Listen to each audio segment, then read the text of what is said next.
Every choice we make about the technology we use in our daily lives shapes the world. Think, for example, about electric cars, about the apps on your phone, your computer, the internet, the programs you use for work or school. The makers of these programs build a convincing way of experiencing the world. But make no mistake, they do not serve you. We end up with software that often deprives us of important rights and freedoms. With non-free software, in a sense, we are walking in the dark. We can't understand today's popular software because it's mostly proprietary, which means our active participation is limited by design. Instead, the software ends up controlling us. This is a story about how the world is and how it could be. What happens when we don't look up? What happens when we follow the breadcrumbs of the promise of convenience? Considering the presence of software in your life, shouldn't you be able to look inside programs to see how they worked? Shouldn't you be able to use them however you wanted, make whatever changes you wanted, and share them freely in your community? To live in a world where we do control our technology, we need software that is free, as in freedom.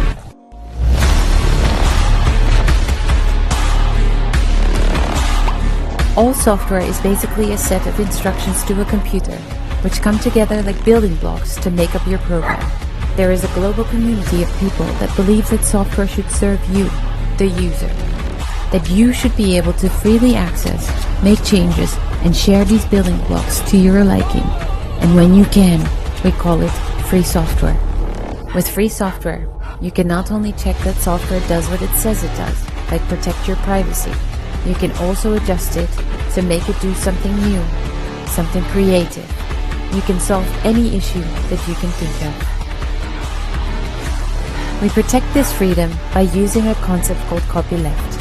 This makes it so that all modified and extended versions of a program are required to be free, as in freedom, as well. Software freedom is worth fighting for. As the user, you have the power to demand change. You can make conscious decisions toward freedom, one step at a time. There are free, as in freedom, programs that you can begin to use today, which provide an ethical replacement for the apps on your computer or phone.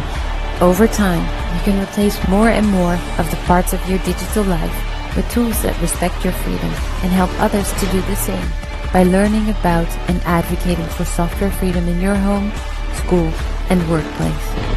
Every time you use free software, you are helping to create a freer existence for yourself and for the rest of us too. This just in, shocking new video from a school teacher who wandered into a cave and found out what's really going on with these devices we're all carrying around in our pockets. It turns out they're a form of mind control, and the end game is walking unconsciously right into the mouths of monsters. Free software is important, not just when thinking of technology, but it matters for a free society. So from now on, when you are speaking about any kind of freedom, please consider the role that software plays in that cause.